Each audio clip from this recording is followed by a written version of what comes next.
Good evening, everyone. This is the Bowman podcast coming at you here live from Virginia and Ohio. I got Mr. Troy Forrester here, my right-hand man. How you doing Going today? on, everybody? Yeah, we're making it. Making it. So we got a special guest here today. Everyone out there should know this guy just by his logo is pretty awesome. Put that microphone up to that camera. Let's show everyone that fancy logo you got. Come on. There it Big is, old Mr. place. There Redbeard we go. Outdoors himself. All right. Jonathan, how are you, man? Doing great, man. I'm doing great. I appreciate the invite. It's always fun to be a guest on a podcast rather than the host. I don't Yeah. have to ask questions. I get to put all the stress on you guys and get to Yeah. have fun. There we Yeah, go. absolutely, absolutely. When Troy and I were chatting back and forth and said you were interested, we were pretty excited about it. So, like we said before we got on here, we're just going to kind of, get to know each other a little bit, talk about the outdoors and hunting and what's going on in your neck of the woods, and we're going to go from there. So, where are you at currently? I'm in Utah. You're in Currently Utah? What's up? my cluttered office in Utah. Nice. What part of Utah? We're just north of Salt Lake City. Okay, great. Yeah, my wife's uncle has a big property out in Park City, out that Nice. way. So we hunt, we elk hunt all the time out in Colville, so out in that Okay. area. So It's a good spot. yeah, a good spot for us. So not too That's awesome. bad. Utah, how is it? It's been hot? I mean, we've been in a drought out here. We haven't had rain in like 8 weeks now.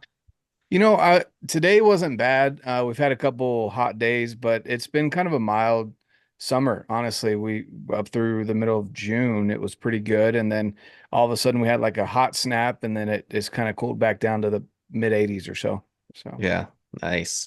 I know It's my been uncle was hot telling, here. yeah, Know that. you're getting it before us, I think. Yeah, we had a hot week. Well, I posted that video. The chickens don't even go in the coop all day long around here. It's so hot, and they're laying eggs everywhere else. I found about 10 of them in the seat of my tractor yesterday when I oh, was getting ready to do some brush hogging. We've been, that's I funny. send the kids out to get them out of the coop, and they're not in there because it's too hot. So it's like a Easter egg hunt every day lately. It's That's awesome. ridiculous. There you go. Send them out there, have them find them. Yeah. But just circling back a little bit, my uncle was telling me that you guys got snow out in like May or something, right? Out there? Did you guys get that? I know he got it up on the mountain Maybe. there like the first week of May. I was like, holy crap, that's Yeah, we late for usually you get some guys. kind of we usually get some kind of wet, nasty snow that's not really good for anything. End of April, beginning of May. That's Yeah, pretty typical this time or that yeah. time of year. Awesome. Awesome. But yeah, no chickens here. My neighbor's chickens, we had to go on a fox hunt a little bit. We had a breeding pair of foxes, took out about I think 7 or 8 of his chickens in one Wow. night, just like feathers all over the yard and whatnot. So we had to thermal their ass the next day. So they are no longer with us. So that's a good thing. Now we got the coyotes. It's been so weird here. We've been here I think going on 5 years now, and usually you could hear packs of coyotes everywhere, just howling off whatever. And I know a couple people around. There's a big guy on YouTube who lives here who does a bunch of coyote hunting, and a couple other people I know, and it's been really tame.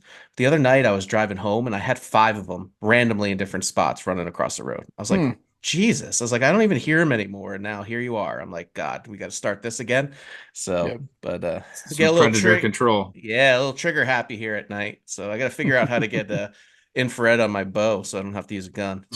Yeah, Yeah, a yeah, lot seriously. quieter that way.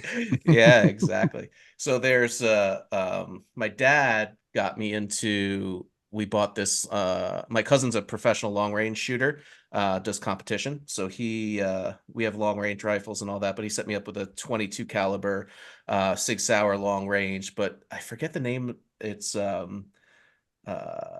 22 caliber bullets, but they're low, or I think they're high velocity or extreme high 22 velocity or what. 250. No, just a regular 22 long rifle, but it's Hmm. more quiet than a pellet gun going off. Like That's you don't even probably know it goes yeah, off. It's just like like whoop. subsonics. Yeah, it's crazy. It's the best thing ever. So we just sit out on the deck with a spotlight, wait for them to come up, call them, and you don't even know. That's really the only round that is able to be movie quiet. Like when people think Yeah. of suppressors, think of like putting a pillow over their gun or something like that. Like suppressors just make it hearing safe. You still hear a very loud crack, except for Mhm. 22. Yeah. Usually the slide sounds louder. The slide racking back and forth is louder than the actual bullet going off. Yep. It's pretty cool. Yeah. That is, yeah. Yeah, that's what it is. So we've been playing around with that. It's been pretty cool. So just, putzing around here in the summertime, waiting for season to start. So, but Nice. Mr. Troy, what do you got going on over there besides grading the world and doing stuff you're not supposed to be doing for work and not getting paid for Yeah. it? Just just busy. Just oh, it's crazy. When it The rains, boss it doesn't pours, listen to this, right? No.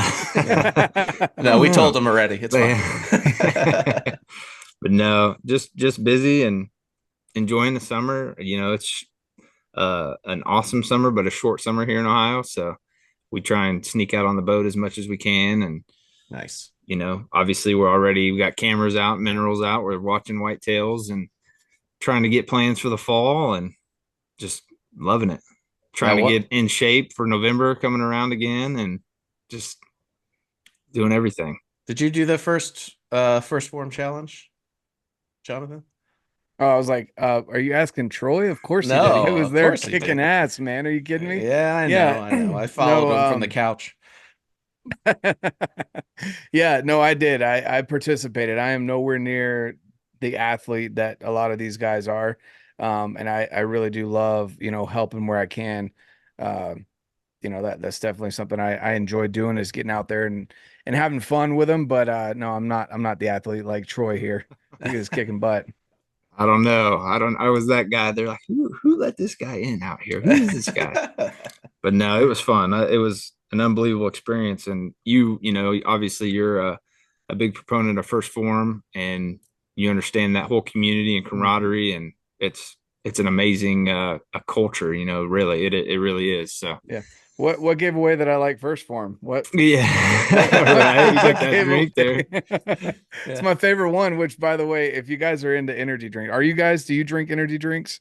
I do. I do. Okay, Sometimes, I yeah. think I had more of them than water during your competition, but but this right here, this grape one, which you can't Hmm. get anymore. Obviously, it's a limited Ah, flavor, but that's my favorite one. The Is it? grape one is definitely that shot to the top. did they at least stock your fridge before they got rid of it? I mean, I got a couple of them. I didn't get a whole lot of them Yeah. Come on. You though. got to know somebody up there. Get Jake on the phone. Let's Mhm. go. Oh yeah. That's funny. That's awesome. But But so circling back to everything, like I guess how did if you don't mind us asking, what started Redbeard Outdoors? I mean, obviously you've got the look and the logo and everything going on, but what was it that triggered you to pursue everything you have going on? Instagram, you've got 21,000 plus followers, you've got your interviews, your YouTube, everything. So what sparked it off for you? So at the time, it was right around 2020.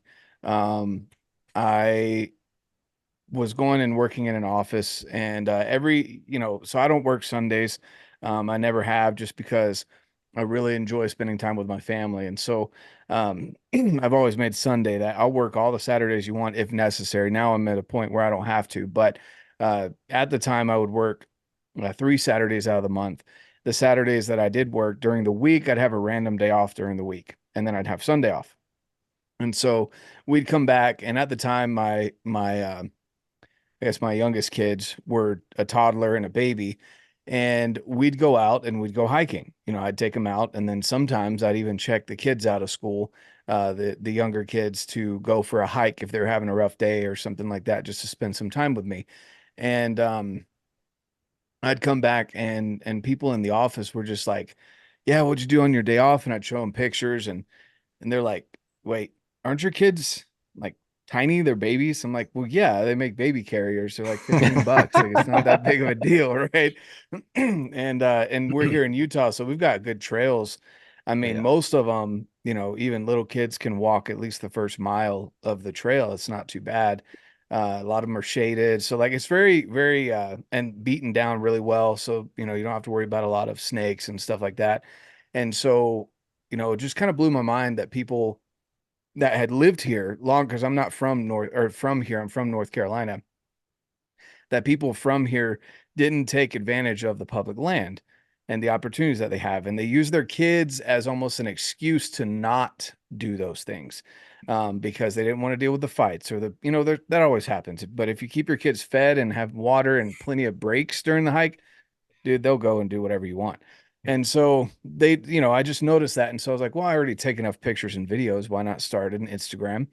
And then I didn't want to get into YouTube full bore. And so I just said, well, I like having good conversations. What's a good way to do that? Well, a podcast. And so that's really where it all sparked, was just the fact that I wanted to share with people that you could do these things. It doesn't have to be that difficult.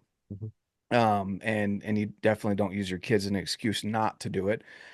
Because in my opinion, that's a big problem with today's society, is that parents aren't really parenting. They're just kind of babysitting their own kids and waiting until they get out of the house. You hear that all the time. When my kids are 18, when they're out of the house, I'm going to do this and that. I'm like, why not do it now? You know, Yeah. why are you blaming your kids on your weight gain or your lack of activity or your busyness or whatever it is you're blaming your kids for? Like, you chose to have them.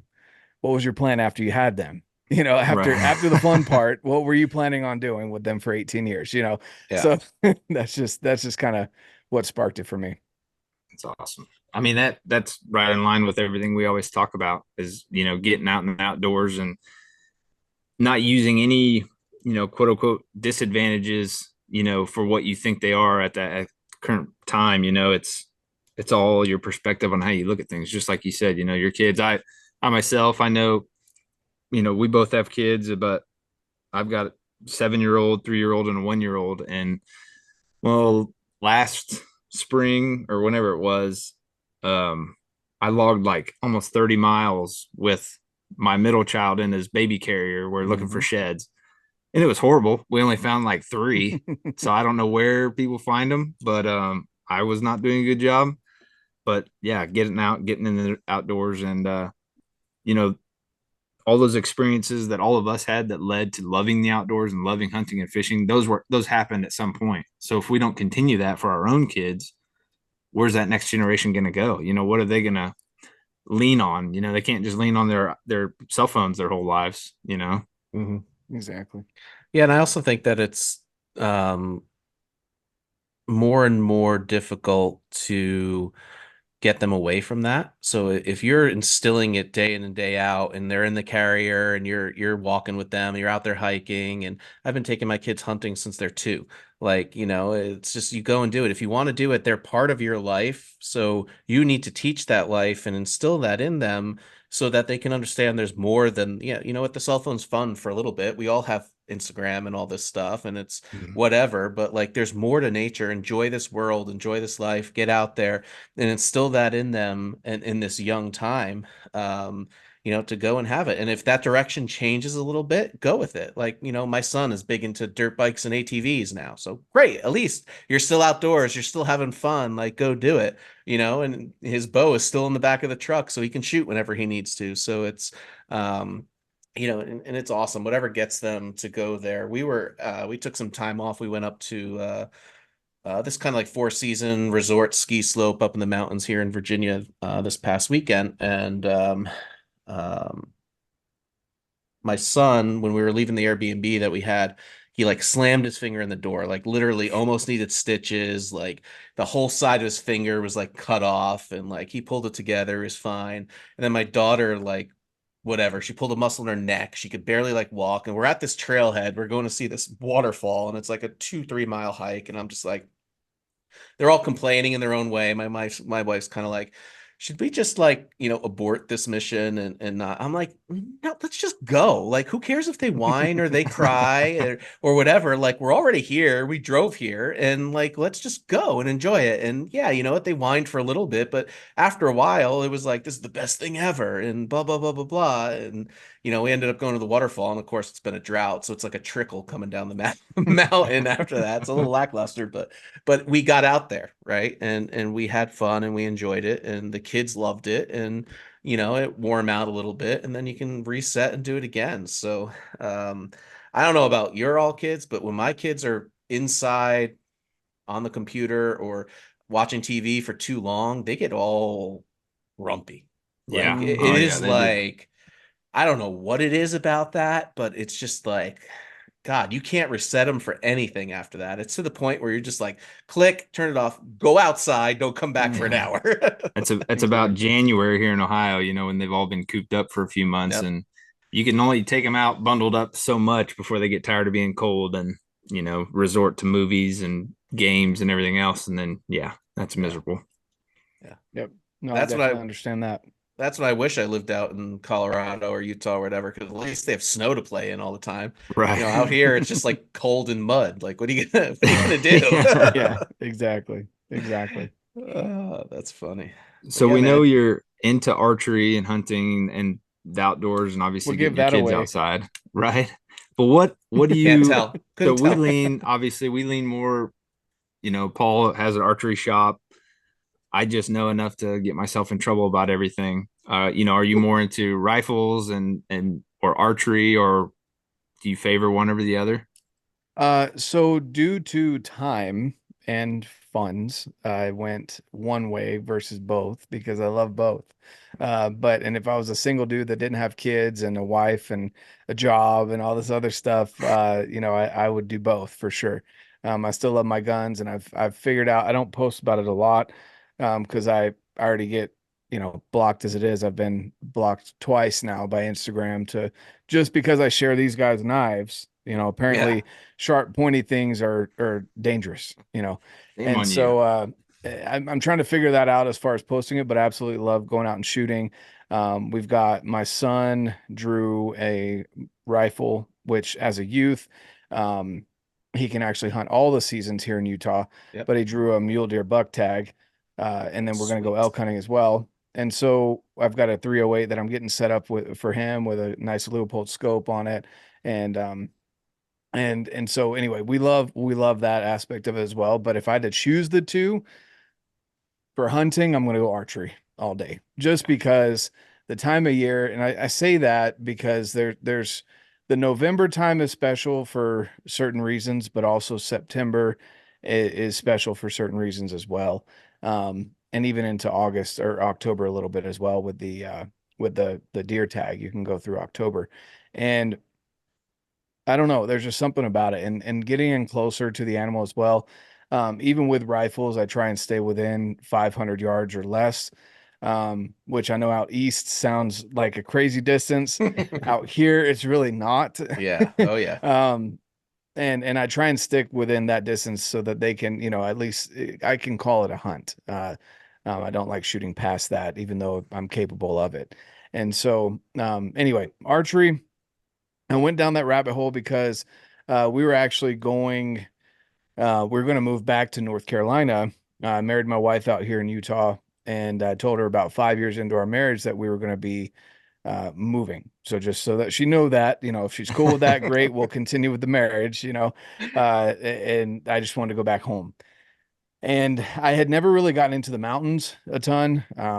I hiked a little bit, but it's just very open face. The place I had hiked was very open, dry, hot. Like it just wasn't my thing. I grew up where you literally couldn't see the other side of the road or the highway because of the line of trees between one side and the other side of the highway. And here Mhm. you can see for miles. You can see one mountain range and then the next one because it's so flat in the desert.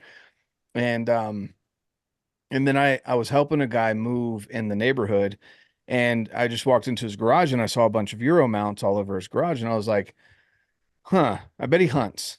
I Yeah. was like, and I had grown up in North Carolina doing a lot of fishing. I actually have a lifetime hunting and fishing license out there, and that my grandpa bought me, or my great grandpa bought me when I was born.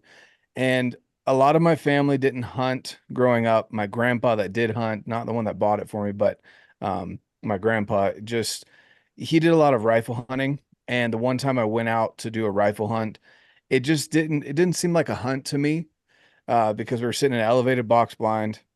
There was three shooting lanes, is what I call them. Mhm. Basically mowed down lanes with feed on one end, minerals on one, and then corn or some kind of salt lick or something on the other. And I was like, man, I like this isn't hunting, for me anyway. Nothing against people that do that, but for me, I was like, I'll stick to fishing, right? And no one in my family shot bows. So I didn't have that opportunity. Otherwise, I probably would have gone way down the rabbit hole of whitetail hunting and maybe have never moved out west. I don't know. Right. And so anyway, going back to where I met Brent, helping him move, I just talked to him about hunting, and he was like, "Yeah." He's like, "I've been hunting ever since I could here, and even before that, I was going with my dad. Me and my brothers hunt, blah blah blah." And I was like, "Okay." I said, "Can I come with you this year?" And he was like, "Sure, why not?" So every day that he was going up that he let me know about, I showed up 10 minutes early at the trailhead. I was learning the different spots that he was going to. I was learning how to even glass because that's a whole nother skill that you have to learn for people that don't realize that or maybe have been glassing for years. You forgot that you had to learn what a deer, how a deer stands out versus a bush or a log. And once I started helping him identify where animals were, then I started getting the bug and it was just getting really exciting. So I put in the year after that, drew a tag, and or maybe no, that year I didn't draw a tag and I went with him again. He killed his first, or the with me anyway, the first elk. I helped him pack that out and realize how much that sucked, but also how much I enjoyed it, Yep. and how big they were. And so that drove me even further. The next year, I drew a rifle tag, filled my tag with a deer, and then the next year, same thing. The following year, I did a muzzle loader tag, filled that, and then I said he had been kind of nudging me to go towards the archery route.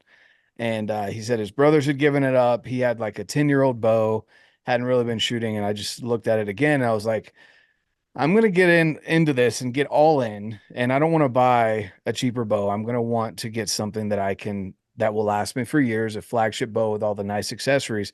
I was pricing it out. And at the time I was in school and had a job that was barely helping with the bills. My wife was the maid breadwinner at the time. And I just said, I can't. Like financially, I cannot afford a $3,000 setup plus whatever else I need to go hunting in archery season because I had a bunch of cold weather stuff for rifle season. So anyway, I was talking about it with my wife and I just kind of got hooked on this idea of like I really want to get into archery. And this was about 5 years ago now. And I was talking to my grandparents back home. Now, this isn't the grandpa that went hunting with me and taught me a bunch of fishing stuff and everything. It's my other grandpa on my other side. And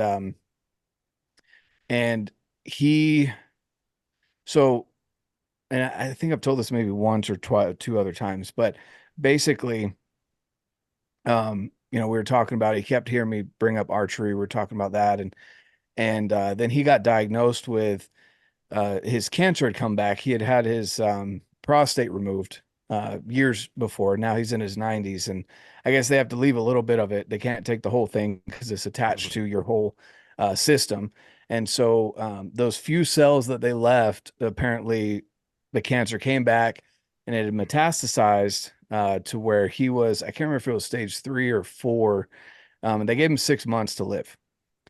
And that was kind of really hard news to take. And so, I was in a lot more communication with them at that point, just because I didn't know when the last time I was going to get to talk to my grandpa would be.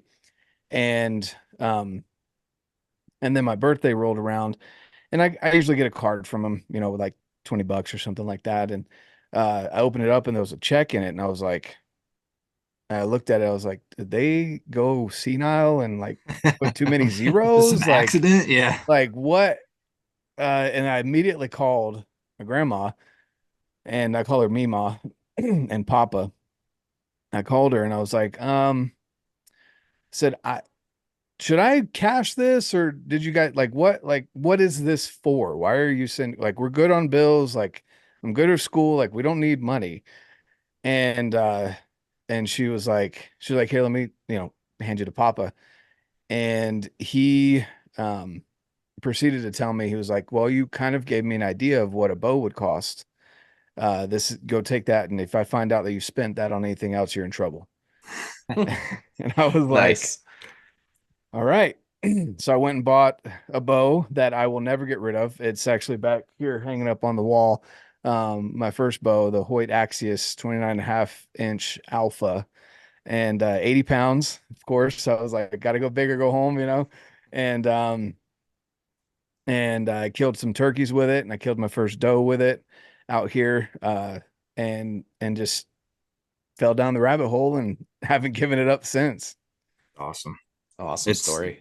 yeah, very, turns into a sentimental, Mm. passion, just Well, like he's you still said, alive too. Like those and six that's months, he was like, yeah. "Screw you guys." He was like, Yeah. he That's was like, even better, because you yeah, still get to enjoy Yeah. that with him, and he gets to see you enjoy what you have going on too. oh So yeah. He always it's wants to talk amazing. about velocity and all this other. Like he was a physicist, kind of not officially, Yeah. but he dropped things out of airplanes as a civilian, on base at Fort Bragg when he retired. And before that, he was all into, jumping out of airplanes and stuff. He was in the 82nd Airborne, went through Korea, Vietnam, and then when he finally retired after multiple Purple Hearts and had achieved the rank of lieutenant colonel, he retired and then went back on base. And he was like, "That was the best job ever. I got to throw things out of airplanes and see if they worked, the parachutes worked or not." Like, Right. Nice. um, but Kid's dream right there. yeah. What's sad is seeing, like, obviously don't want him to die, but I I feel bad that his quality of life has gone so downhill because having that kind of cancer, they had to cut any remaining testosterone that he had in his body down to basically zero. And being in his mid to late 90s, he was still building computers. Like he would literally buy different pieces at Best Buy, put them together, and build these nice computers. He built most of the furniture in his house. And when he didn't have enough room left in his house, he started donating it to the church that he goes to so that they could silent auction it off and, use the funds to build the church and everything. And so to go from that in his late 80s, early 90s to now where he's at, I like it pains me. And I know he is so frustrated that Mhm. he literally has no drive to do much else. He actually, he's kind of funny. He is a child at heart still. He had to buy a new truck. Like he was like, I'm sick of not having a truck because they'd sold his vehicles, when he was like, I can't really drive anymore. He's like, screw it, I'm buying a truck. And he bought the truck that he wanted. And then my grandma, I think she went to go take a nap or something, woke up and he was gone. And she was like, what? Like, she was like, you're not, like, what are you doing? And he had taken the truck and he was like, he came back and he was like, yeah, I just drove around, 6 or 7 streets. I just wanted to drive again. Like it's just it sucks to see that, but Yeah. yeah, he's still kicking as much as he can anyway. So I love seeing Awesome. that. Yeah. That's Well, awesome. it's all those, it circles back, actually full circle to getting your kids out there, whether you were Mm. physically with him through all these experiences or everything else, but it's, you know, he's looking at it from his view down to you, like just like you're looking at your view to your kids, he's wanting you to experience the outdoors, to go outside. And I've seen it before, but there's a painting or something out there where it shows an older man, and he's sitting on a couch or a chair or whatever, can't get up, but in his mind is a little boy Hmm. still fishing and hunting and playing and Yep. Hmm. reliving all those memories. And just like you said, it's an amazing thing to age, obviously, to get all those experiences and learn, but then it also breaks your heart at the same time because you know, I know all of us can probably attest to, I don't, there's days when I look at my kids and I'm like, how am I a dad? Like I Hmm. feel like a little kid myself. Like I've done the dumbest things, Yeah. or X, Y, and Z, but yet, here I am, and it does humbles us all and brings us back to, like, we have to be that example. We have to set the stage, you know, of what we want our kids to become in the future. Just like you Hmm. said, are we gonna take them with us hunting, fishing, hiking, outdoors? Or are we gonna just babysit them until they're 18 and then they're not in our house anymore? So Yep. it's that story about your grandpa. Just, I'm sitting here and it just brings it all full circle. A lot of those Yeah. aspects are why you are the way you are. And Hmm. just like Paul and myself, those influences we've had throughout our lives, whether it be, actual blood relation or a friend that is as close as blood relation, those are what change all of us, for good or bad. So it's Yeah. amazing to hear that. That's awesome. Yep. Absolutely. So in your mentality of buying your first bow, how'd you go about that? Like what was Oh your man. choice selection? Did you shoot all of them or you were just like, So nope, I gotta have a Hoyt? Like what yeah, was it? no, I was not brand loyal. I'm lucky to be 10 minutes from, I'd say, the best shop in the country. But if even if you're not like that about them, they're definitely top five in the country. People fly out here to get their stuff set up for tack or whatever. They'll buy a bow from them and get it set up, from across the country out here. But Wild Arrow Archery. You guys have probably heard them through Hmm. Hush and a bunch of other people that have a lot bigger presence online than I do. But I'm blessed to have those guys because it could also have gone really sour. I probably would have never gotten into archery if it wasn't for them. They dealt with all my questions. And here's the deal. I don't think I take that back. There are such thing as stupid questions, but it's how you go about it. Like, Yeah, are you wasting their time or do you genuinely have an intention to get into it and make a purchase? Like, correct. and there's two different intentions there. There's a lot of people that will come in the shop and I say we because I go up there and help them every once in a while. We love that, but at the same time, it can get really frustrating if you've come in weeks on end, wasting time at that point when you're not going to buy anything. You're just there to talk Yep. and that's frustrating too. So if you genuinely have the intention to go in and purchase and you want to make the best purchase possible, ask all the questions in the world. Yeah. There is no such dumb question, there is no such thing. But what I did was, and this is my um, personality, and my wife will tell anyone that she knows I don't want to do something because I haven't done it yet, or at least attempted. So it kind of bites me in the butt too. You know, she's like, "Hey, babe, you know that thing I asked you to do like 3 weeks ago?" Like, yeah, yeah, it's on the list. She's like, "Yeah, it's pretty low, isn't it? Because you haven't done it yet." That kind of. Yeah. So that's how I went about it. Was I started going down the rabbit hole, even before I knew about the check that ended up coming. I found people online. You can find them pretty quick that they're sponsored because they have a big enough presence, but they don't push their brand per se. Mhm. They just like to shoot bows and they provide good information. One of them out there is going to be Dan Staten was one of the guys that I really related to a lot. Even before I knew him personally, he's just a good dude. He Yeah. pushes really hard. His one goal in life every year is to kill an elk, right? But he does put God first, family next, and then bow hunting, right? Um, very good dude.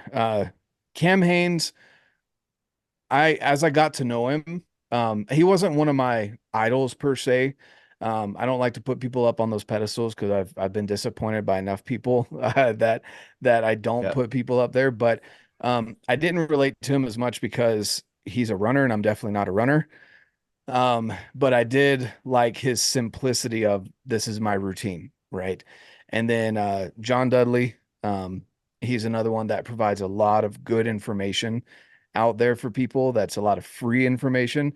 And you guys can, out there listening can look these people up and realize they provide a lot of free information out there on the internet that you don't have to go and purchase a class for. They just give it to you.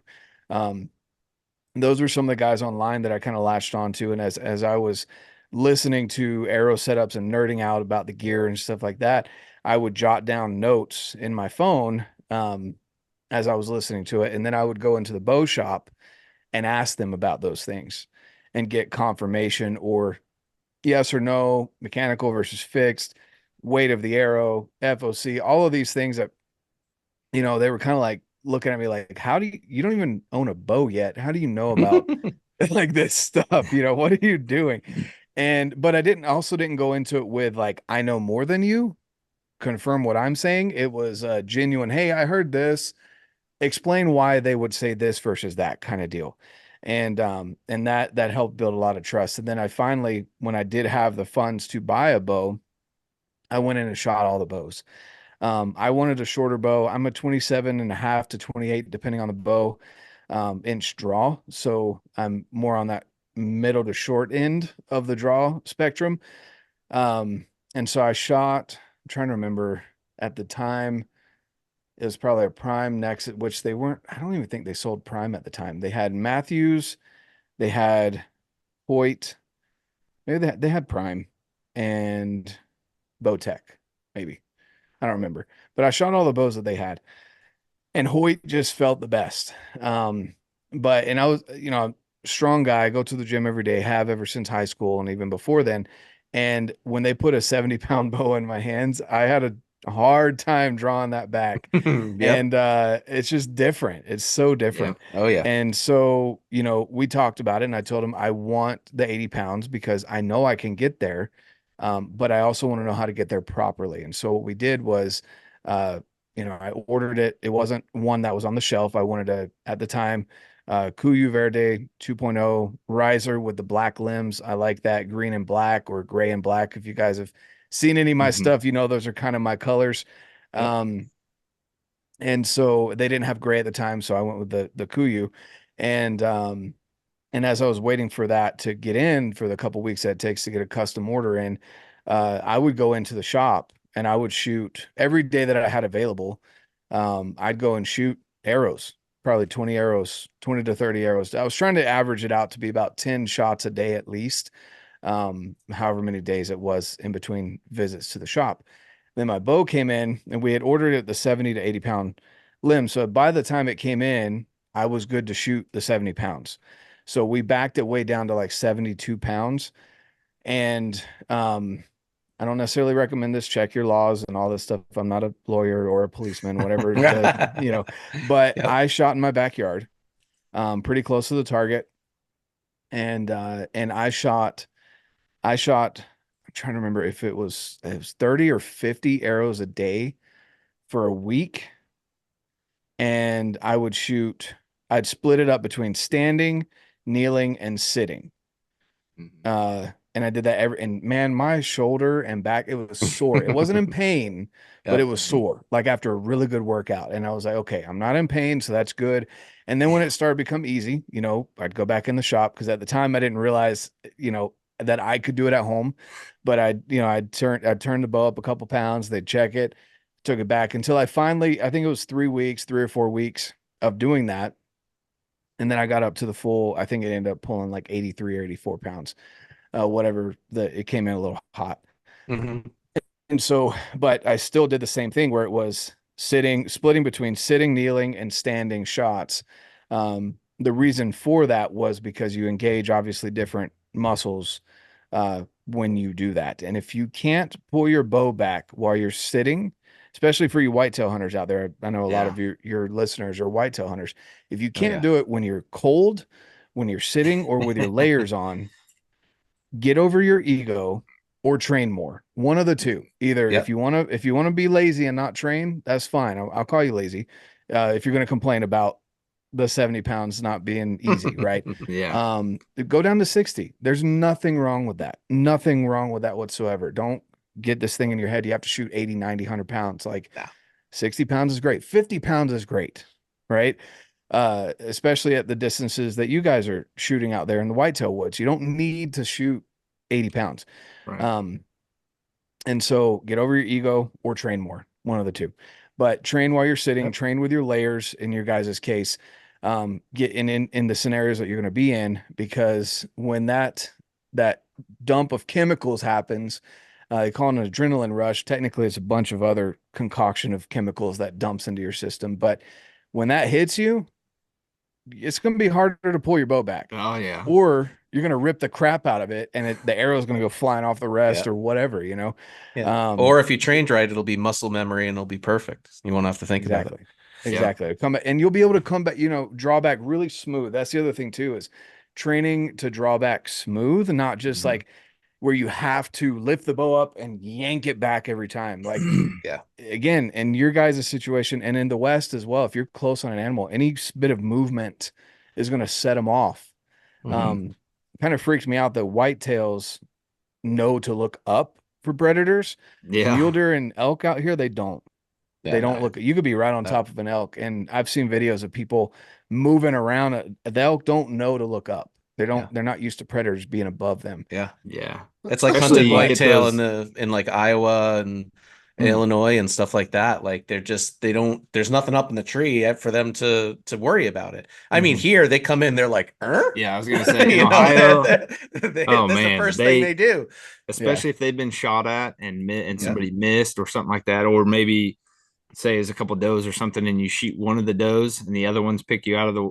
They will. I've literally seen them look in the tree that I've been in before. Like I will Yeah. hunt from a spot, Yeah. move 20 yards over, and I've watched does come in and specifically look at the tree Mhm. that I was in. They Yeah. they know they learn, Mhm. and Yeah. I'm Oh yeah. Raccoon glad you brought population up. too. You know, not swinging. You know, we see these guys on. You know, whether they be target shooters or Yeah. I Mhm. don't know, professionals, amateurs, Yeah. whoever you want to say. But yeah, the pretty, swing real high, big draw, and everything else. Mhm. Well, if you're hunting from a tree saddle or you're hunting from any stand, and say a buck comes in from behind you and you don't know it's there, next thing you know, it's 15 yards away, standing Mhm. broadside. You have to be able to just quietly lift your bow up, draw Mhm. straight back, and shoot. And Yep. even if they're looking at you, sometimes you can get off with the direct movement straight back, Mhm. fix your position and shoot, and they don't associate what's happening, if you do it in a timely fashion. But yeah, you got that big swing, that 80-pound Mhm. stretch. I mean, they're gone. They're Yep. gone. Exactly. So whatever poundage, if you can't pull it back while you're sitting, I think that's the best test, even without Yep. getting your layers on and stuff. You're not going to be able to draw down, point it down and whatever smoothly that you need. Like if you've got this big old dump in it because maybe you're shooting a 90% let off or whatever, practice with it. That's the other thing too with I think bow companies have become very good at this what's it called, the 6 foot game, where basically that's all they have to win you over in a bow shop is a 6 foot game. They're Mhm. not worried about how long you can hold it back in the back wall. They're not worried about how long you have to aim or any of that. They just want you to have a nice smooth draw cycle and to get the speed that you want because they usually have chronographs in there for it to be quiet. Like that's really what it's come down to. And you hear anyone that does bow reviews, that's the main three that they talk about. And for me, I'm like, well, the draw cycle is something you're going to get used to because I mean, you draw your bow back enough, your bow is going to feel way better to you than if you go and pick someone else's bow up. Doesn't matter the poundage, doesn't matter any of that. You get used to your draw cycles. So, but yeah, I always try and tell people like, they're like, well, why do you shoot this bow or that bow? I'm like, because I like it, to be honest with you. I mean, that's why I shoot the Yep. bow that I shoot. Um, and go shoot all of them if you're looking to get a bow. Usually I'll ask people like if they reach out to me on social media, like, hey, what's a good bow for me? First thing I say is, look, I'm going to treat it like I'm in the bow shop. What's your price range? What's your Mhm. draw length? And we'll go from there, right? Because I don't want to sell you the flagship Matthews or the high end carbon PSE or Hoyt, and that's like all of your budget or even more than the budget you have for all of the stuff you're going to buy. So, Yeah. that's usually where I start, and then again, poundage for me. I just keep trying to. Anytime I hear people like or see people draw back and they're struggling, even on a flat range indoors, I'm like, ooh, like if I've already started a conversation with them, I'll bring up nicely, like maybe you should, again, either shoot more or back your poundage down. What you choose one or the other, but Yeah. let's not hurt yourself and let's raise your odds when you're out hunting, Yeah. instead of stroking your ego with that high poundage. Yeah, I also think too, with having a shop and seeing all these, testing all the new bows coming in and everything, the stigma of 10 years ago was your bow needs to be maxed out at poundage for it to perform perfectly. Yeah. Like, okay, a Matthew Solo Cam from the 90s, I'll agree with you. But you're taking a Hoyt Alpha X 60 to 70 Mm. pounds and you're shooting 63, 64 pounds.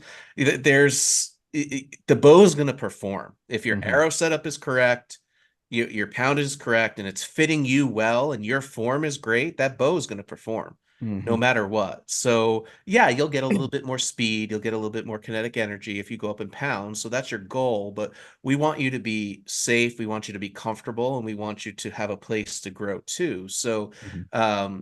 I see that all the time. I had a guy the other day come in and was like, well, I want the 50 to 60 pound because I need it maxed out at 60 pound because it's going to perform the best. And I'm like, okay, well, show me the data. Show me the data. So if I take a 60 to 65 pound bow or 60 to 70 pound bow, turn it down, set your arrow up perfectly, and you shoot it perfectly, and you have room to grow. Because what's going to happen is you're going to come to me in 3, 4 weeks or a month or 2 months and say, I need 70-pound limbs Hmm. or I need 65 pound. Now you're spending $300 to $500 depending on the bow, plus install for something that you could have resolved from the beginning. So please, everyone out there listening, that stigma is gone. And I'm sure there's splitting hairs there. I'm sure you can say, yes, there's a difference between them. Yeah. But Hmm. I mean, when I'm putting an arrow through a deer, there's no splitting hairs there. Yeah. So go for where you're going to go. Now, if you're 65 and maybe had a shoulder surgery or something, and you're never going to shoot more than 50 pounds, then get that bow, Hmm. get it, lock it down. You're good. But I will tell you, as much as you shoot, I see it all the time. People will come back to you and say, you know what, you were right. Can I get anything more out of this? I'm like, well, maybe. So, Hmm. Hmm. but great insight there. Absolutely. I appreciate that. Yeah, and it really is. It's just archery's so fun. You can go down so many rabbit holes, and Hmm. obviously, I mean, I have fun. I mean, we were shooting steel targets at 100 yards yesterday, with my buddy and I. Just a 10-inch hole on the steel buck, and it was so much fun, right? But at the same time, like if you don't have the budget to go and spend on arrows, don't Yeah. do that. Yeah. Like, $27 an arrow. yeah, exactly. Like, I mean, that the air, so my buddy, we were shooting, and then I was like, let's make this more interesting. Let's put the steel target out there. He's like, okay. He didn't even have a sight tape on his bow. He's become a really good friend of mine. Initially, as my bow tech. He's the guy that sold me the bow, dealt with all my questions. And he's like the right hand man of Jeremiah's, down there at Wild Arrow. But he came out, and I was shooting at 100 when he pulled up, and he was like, I hate you. I was like, why? He was like, because now I have to shoot at 100, but I don't have a sight tape. I was like, okay. And of course, he's flinging them down there, doing just fine. Like he shoots outstanding. And then, yeah, brought the steel target out, and his shot, he flings it down there. You just hear ding. We're like, oh, crap. And so then I go up, and I draw back, and I've been doing pretty good at 100. And ding. I was like, okay. I said, you know what? I'm feeling dangerous. I got to fling another one. He was like, okay. And then that second one I hit foam. That first one, half the arrow was in the foam. The other half had hit the steel. So it like shrapneled into the foam and then Oh. came back. Oh man. Yeah, nice little arrow graveyard. But anyway, archery is so much. I've been down I haven't gone down the way heavy arrow thing, which a lot of people might. Right now, I'm kind of on a lighter arrow kick. I'm aiming to Yeah. piss everyone off on the heavy arrow side this year. I'm going to run like a 400 grain arrow or even a 380 grain arrow, with a mechanical on the front, Wow. and just to make everyone out there So I, mad. I will tell you, and there's going to be a lot of people out there that are going to yell at me for this, and I test every day. That's what I do, right? Mm, Um, if, especially with the poundage you're shooting and the kinetic energy, a lighter arrow is going to give you more penetration than a heavier arrow. mm, It's I've proven it in foam, I've proven it in gel, I've proven it in everything. You don't need that heavy arrow. For me, the range is 400 to 430 mm. total with everything. You don't Yep. need anything more than that. I mean, And what's the granted, poundage you're shooting? 80 pounds. Yep. Yep. Yeah. I, So I, about that I, I five don't need grains it. per 5 grains of arrow weight per pound of draw weight. Yep. Yeah. And everyone So, would tell you 7.5, 7.8 is the standard, whatever. mm, But if your spine is correct and you're Mhm. shooting a true arrow that's zero straightness, and you're roll testing all those arrows, and you're using great components like we use ethics components. If whatever Mhm. components you use, Iron Will makes great components, Mhm. not those cheap 25-cent ones that come with it that you waste your whole lifetime on. You spend $15,000 on an elk hunt and you use a 25-cent insert. Like, come on, Mhm. man. Use a good component and put that weight where it needs to be on that arrow. You're golden. You don't need anything more than that. This is the one I'm thinking. So on my 70-pound bow, I've got 380 grain arrows. And that 70 pounder is what I'm going to use for, that's my carbon one that's sitting back here over my Yeah. shoulder. And then I've got the 80-pound Alpha X 33.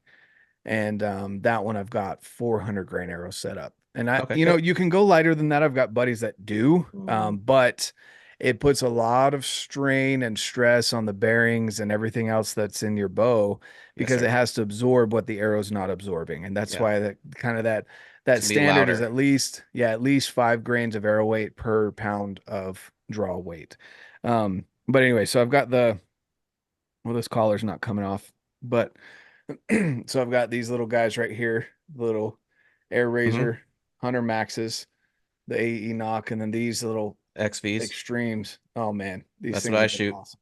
Yep. And then this collar is a 15 grain collar. I can't get this one off, but it just slides over a half out that's in there from MFJJ. If you guys have watched his stuff, Podium Archer, it's Yeah. 15 grain collar, 30 grain half cert. They're both titanium, and then 125 grain head gets me to about that Yeah. 380 You're perfect. range. And I'll So we'll tell you, see how if it if goes. if you want a light, fast arrow, go with the XVs. The Oh yeah, Victory you can't beat it XVs. for grains You per you inch. you Yeah. can't beat it. I mean, my son shoots 50 pounds and he's just killing it on the 3D range, and he shoots XVs and it's great. Mm-hmm. Troy, I set you up with the gold tip. Gold tips. Uh, Yeah. which one was it? Airstrikes, Airstrikes, yep. Yep. those For are your good. competition there, just because of the poundage and what you were shooting before, and you didn't want a lot of change. But Mhm. this year for the competition, you're going XVs all the way. We'll get you Ethics titanium outsert, or half in with a collar. We'll get you more front of center, light up front, and it's gonna get what you need.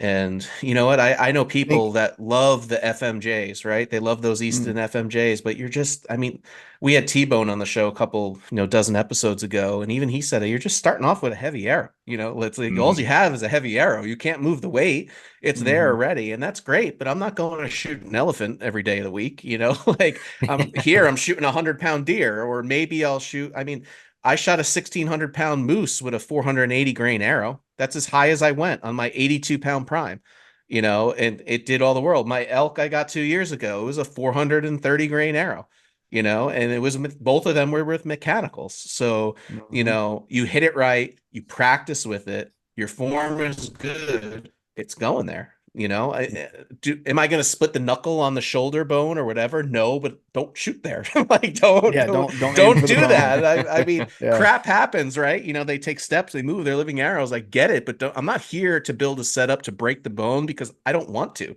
yeah, Like I want the shot placement to be right. But man, exactly. I'm Yeah. so happy you said that. I Yeah. couldn't That's tell. awesome.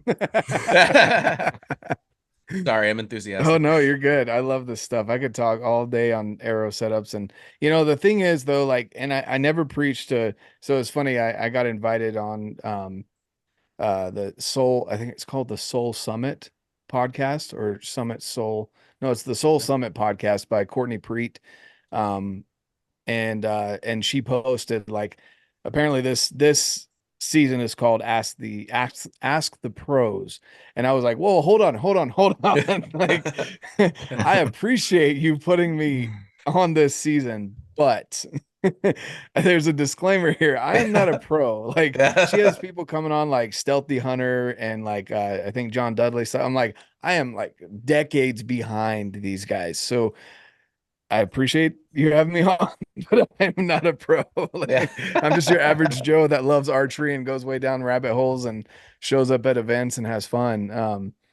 But yeah, that I just want to again put that disclaimer out there. Like I'm still experimenting and having fun with it. I probably have two different setups to be honest with you this year. I've got a glue-in system for some 4 mils from Evolution Outdoors. I love his glue-in system. I'm not a big fan of 4 millimeter componentry Yeah, me neither. as of right now, except for that. I love his glue in system because it really does just fit right down. There's a collar that goes around the end of the arrow, and then his broadhead is a one piece that just goes straight down the middle of the arrow. So, um, those are the broadheads I used last year. That one is going to be about 480 grains. Uh, and then I've got the other end of the spectrum that's a 400 grain arrow. So still haven't figured out what exactly I'm going to be using, but I usually stick between the last couple years has been around 450 Yeah. with a rip TKO. And that's kind of been standard for me. I get really good speed. I get great arrow flight. And obviously last year with it going 70 yards penetration all the way through 2 holes and it buried in the dirt behind the elk, about 6 inches of the arrow, with a 2-inch mechanical at that. um I'm like, I'm fine. Yeah, I'm Yeah. can't good. complain. Yeah, Yeah, you you can't can't complain with Yeah, that. can't ask for exactly. anything more. I have found no matter what, that 430 grain to 450 is magic. Mhm. Like I like the more 430. I used a Rip XVs last year myself as well. Um, Rip TKOs, sorry. They usually come in a little bit of right around there, but Mhm. that's a great number. Especially Yeah, that's 70 to 75 pounds is a great number yeah. for it. So, if you don't mind me asking, what broadhead we're using? So that was the evolution. Trying to think if I have any right here, but the Evolution Outdoors. So here's his logo right there. Got it. Okay, yeah. And he has a glue in, he's got a screw in system as well. But let's see. Oh, yeah, these are the mechanicals. So these are the glue in mechanicals right here. See that Oh, ferrule okay. that goes down. Mm-hmm. But the thing is, this thing is nasty because it's a basically cut on contact head. So even if everything goes wrong with the mechanical blades, that's like a mini iron will. Yeah. It's like I think it's 3/4 inch cut. Yeah. So if nothing else opens up, you got that. But then you've Yeah. got these 2-inch nasties coming out the side there that I actually put it through. I think his whitetail special is like 2.5 inches, and I ran that all the way through a doe. Spot and stalked a whitetail, my first whitetail kill. Nice. I was Yeah, There you like, go. that's a you feat right can't, yeah, there. up in Ohio too. Oh wow. And yeah, did that last year. And yeah, we're just walking out, and Jeff Cordero was there, and he was like, he was like, I just saw some does go up that drainage back there. I'm like, all right, grab my bow, and I just start walking up there, and I saw their tails pop up, and two of them ran over the ridge, and then the other two kind of hopped, and then they stood there, and I can't remember how far the shot was. It it was like 50 yards, something like that. Um, and she was uphill from me, hard quartered away, so I was aiming for back rib. Uh, and it ended up going in just in front of her rear right leg, and it rode, and this is mechanical, it rode up her, basically through her spine, up through the chest cavity and out the left shoulder, um and was halfway out the other side. And she, like, the guy that was filming me, he just happened to follow me with the camera. I wasn't set up, obviously. And he was like, "Oh man, it's really far back." I was like, "Nah." I was like, from my angle, Yeah. like that arrow went straight through the pump house. And he was like, "No, man, she's bleeding out her right leg." I'm like, "No, it wasn't that far back." And she ran up like 10 yards and then literally head backwards, just like rolled down the hill and just collapsed. And she was done. And it was like, he was like, "Did you just spot and stalk a whitetail on your first whitetail hunt?" I was like, "Can't take the Western out of this Yep. guy." Yes, sir. Yeah, yeah. So Awesome. that was fun. But yeah, no, I would agree with you. Aeroflight, making sure you trust your equipment. There's great mechanicals out there. I like the Evolution ones, but also I'm gonna mess around with the new Severs that just came out, the hybrid Yep. 1.5s. And then I'm trying to think if there's another mechanical. I like the G5s. I haven't messed around with them yet. I'm gonna try out the T2s that Dudley just came out with them. See how that goes. I was never a Rage fan, so Yeah. we'll see. We'll see. But Yeah. yeah, It's we'll see kind how of that goes. hard to I won't send that through an elk. I'll send that through a deer. yeah. kind of hard to make good anything better than that G5, and the mega meat and their dead meat. But we're going fixed this year with Vantage Point Archery Nice. Omegas. They Yeah. You go getting the from bleeders? yep, they just came out, so we got those Yeah. coming our way as well. We're gonna try them. And you can Nice. go all the way up to 300 greens with them Ooh. if you want on Okay, the Ranch front. Fairy. Yeah. No, Just in so case I've you got wanted some, to, I have some 125s. So my son is going to be hunting, and that's the other thing too. I geek out on this stuff. So, if you can't tell, like if I turn the camera down, like my whole floor, my wife's like, "What did you do?" I'm like, there's just gear everywhere. But my son finally, when he told me he was wanted to hunt this year, and then he drew his tag, I told him, he's been shooting really good. I think he's a little over 50 pounds on his bow. So I just put a slider sight on his bow, and upgraded his stabilizers. He had a nice drop away rest. Um, got him a good release. So he's pretty set up. And then the only thing we were missing was arrows. And at these 3D shoots, there were some shots that he outshot me at a Hmm. good, not like 20 yards. I'm talking about like 50-yard shots, and he was stacking pins. He didn't have a slider. And so, um, and he's actually our kid that's legally blind. Like, like he wears Unbelievable. like thick glasses. Yeah, it's crazy. But he told me, I told him I'd get him a set so Victory is one of the sponsors of my show. And I just asked him what they had available in the 350 spine, and they sent me over some rips. And so we're going to get him actually cut down to his draw length. And we're going to try the VPAs that I have are 125s. They're a single bevel 125 Omegas from last year, Yep. and some Q80 Exodus, which those are a go-to. Like for anyone, if you want a good solid, I don't even want to say cheap, but like they are budget friendly broadheads. Mhm. Those are my favorite three Yeah. blade fixed broadhead for arrow flight. The way they fit over the arrow, they do an awesome job. So we're going to put those on. I told him if he can stack broadheads at 40, I'll let him hunt archery season with me. So we'll There you uh go. we'll see how it goes. Yeah. Yeah. That poundage, that single cut bevel, that's the way to go. Hmm. I mean, Oh it yeah. just twists into that target and you're good. Oh So yeah. I'm excited. that's awesome. Can't wait.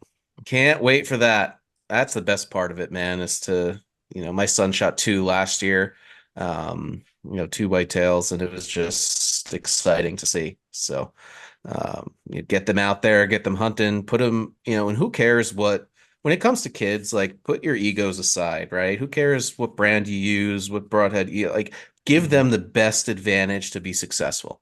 And Exactly. if you are whatever, if you're loyal to this, like if that's what works for him and he likes it, and Hmm. by doing your research it's going to work, like let him do it. Like who cares?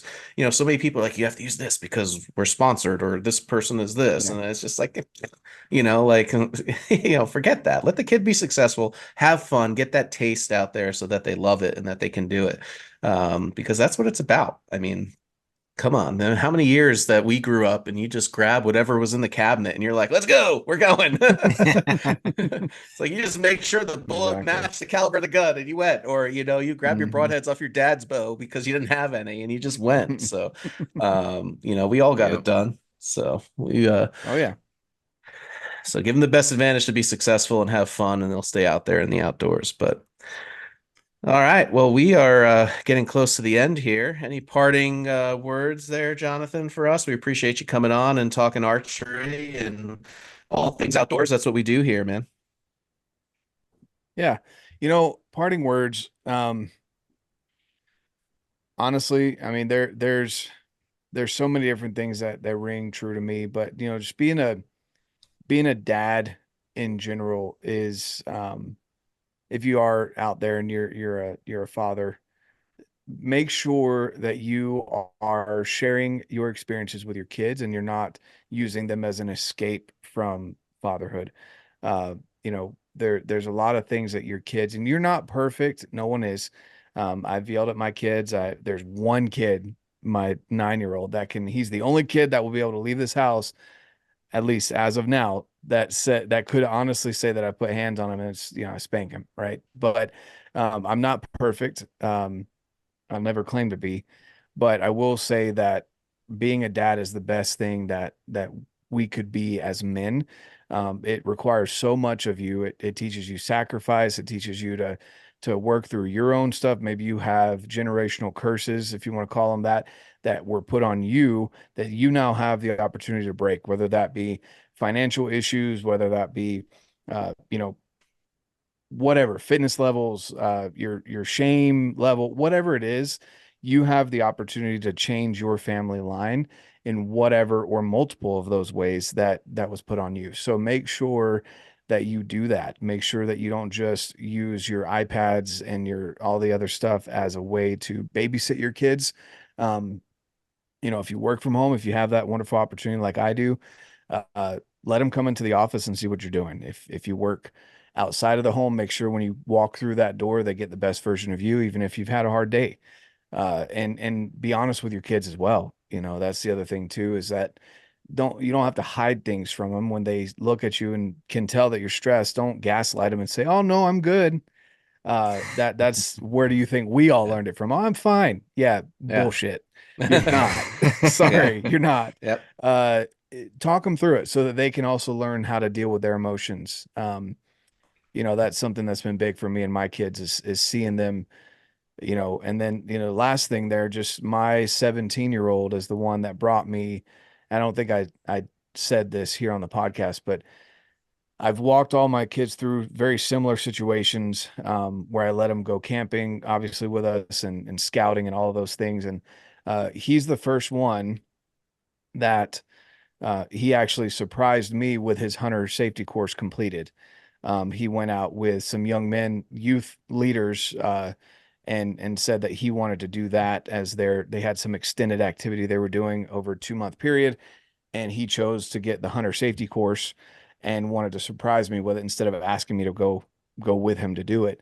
And that was just from example. That wasn't me forcing him. That wasn't any of Mm. that. So all of those things are important. Encourage what your kids love, um, and they'll grow up to be better than you. That's kind of the hope anyway, right? So do Absolutely. that. Get outside as much as possible. And I really mean it when I say, in all my parting words on the podcast and such, I always say, get out, live your life, and love it, because so many people live life but they don't love their lives. They clock in, clock out. They go home, watch Netflix, live through fantasy worlds, play games and such. And again, that's why video games are such a big thing for men, is because you're conquering things. You're defeating the enemy. You're doing well, do that in real life. What's the enemy? Mhm. Well, maybe your empty bank account is the enemy.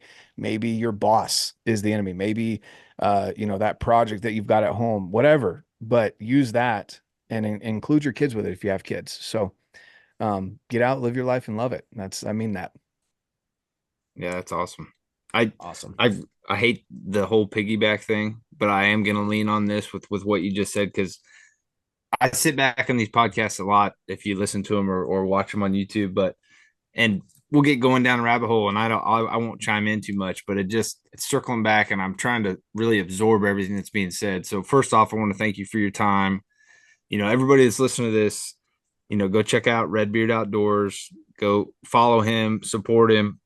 And, we thank you for giving us a little more insight into you. Once you learn why someone does what they're doing, to me, it just brings everything that much more full circle. With all of our experiences in life, say it's that boss or that old coach or whoever, and you're like, man, that guy's just an asshole. Like, I don't understand it, but there's reasons he's doing the things he's doing, or there's reasons she's doing the things she's doing, whether even if you love the things they're doing. Maybe it's because they've had all these experiences in life that have guided them in that route.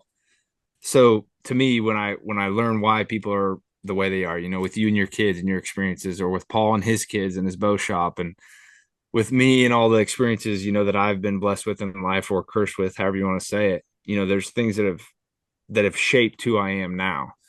And the one thing I want to piggyback off with you're saying is, a lot of guys that I know, I guess my blue collar background, they lean on those, 12-ounce cans in the fridge to get through life. They lean on, oh, this is what, my dad did. This is what we did growing up. And they drink their Monday through Fridays away, regret their Saturdays and Sundays, and then do it again next week. So I've preached it a lot. And the more I've got into everything online and Instagram and the fitness side of things with First Form Outdoors is like if you're waking up regretting what you did the night before, and we've all done it, I can attest to like, man, I've lived life. I've had a lot of fun. I've done a lot of dumb things I should have never done. And I don't know how I never got put in jail for a lot of it. But I had an amazing time. But at the same time, we all know that Saturday morning when you wake up and you're like, gosh, why did I do that? Or I didn't have that money to spend. Why did I go out to the bar that night? Or X, Y, and Z, whatever the case may be. Or maybe nothing negative even happened, but you woke up the next day and you're like, I'm never drinking again. Stick to that.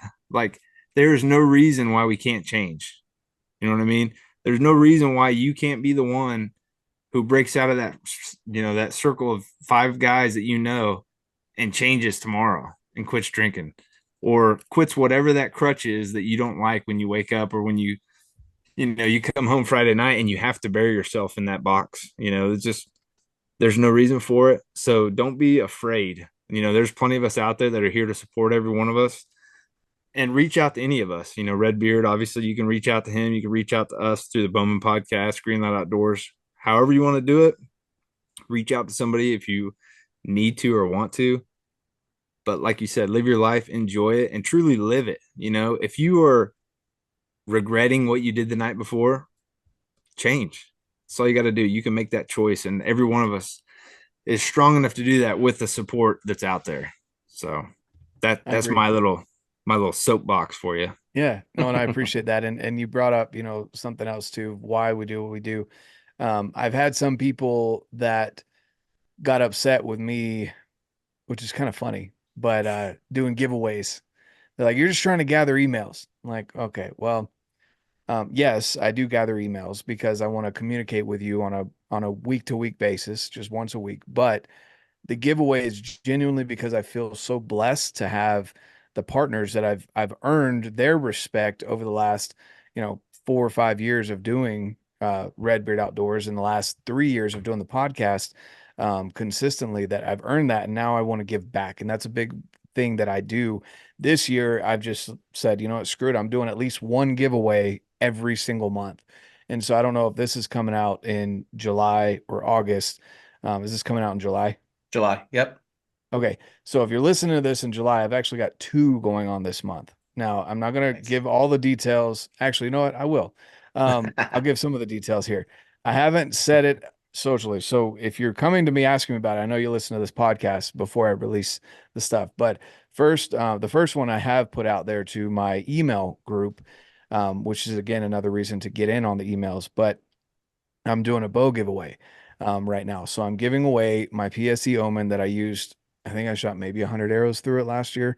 I shot it one day at Mountain Archery Fest and the time to tune it in before that. And that's really it. So I'm giving that bow away with a backup set of strings. It's blacked out with red strings, looks amazing. And it's a speed demon for people that like that. People that don't, that's fine. It's a 33-inch axle to axle bow. It's a great bow, awesome shooting bow. The second giveaway that I'll be doing, haven't decided when I'm going to launch that yet, but it will be just about, if not more than, a $5,000 hunt package that I'm going to be giving away with basically all my partners, from Initial Ascent to Grizzly Coolers to a bunch of other things that are going into this giveaway, that one person is going to be able to win and be able to get the gear that I use from Black Ovis, some crispy boots, things like that I'm going to be giving away. So I want to give that to people because I've been in a spot where you can only afford the one thing this year to be able to, to improve whatever it is that your gear set is, your boots or your coat or your layering system or whatever. And you want a list of things, but you can only get the one thing. And I get that. So I want to be able to give back to people like that. Just like last month in June, I gave away over $2,000 worth of archery equipment. I called it the Everything But a Bow giveaway because it's everything from the arrows to the target to the just every fletchings, stabilizer, rest, sight from Dialed Archery, all of those things I packaged together and I'm giving to somebody so they can go buy the bow that they want and then have over $2,000 worth of accessories and things that they would have had to spend before to get. And you work at a you've got a bow shop, so you understand how Oh yeah. pricey those things can get. Oh yeah. And I wanted to say, hey, you can go now buy the flagship bow that's going to last you those 5 to 10 years, and you get all the nice accessories to go on it as well. So that's just what we're doing this month. So if you're not in on that yet, you probably should be, because Yeah. there's a lot of stuff being given Yeah, away. there's no reason not to. Oh Exactly. yeah. Exactly. Well, that's amazing stuff there, and I'm sure everyone's going to be grateful for that. So if you haven't signed up yet, visit. Where can they sign up for that? Is it on your Insta? Is it in Yeah. So website? So yeah, I'll give you a link where people can get in on that, on those giveaways. And great. yeah, and then reach out to me on Instagram as well if you have any questions. Absolutely. Well, make sure you follow Redbeard Outdoors and following through all his adventures and giveaways. He's doing great things to give back to the community. We appreciate your time, your generosity on here. Definitely a great opportunity to speak with you and learn a little bit behind, should I say, behind the beard, of what makes you who you are. So thank you for that. And everyone have a good night. It's the Bowman signing off.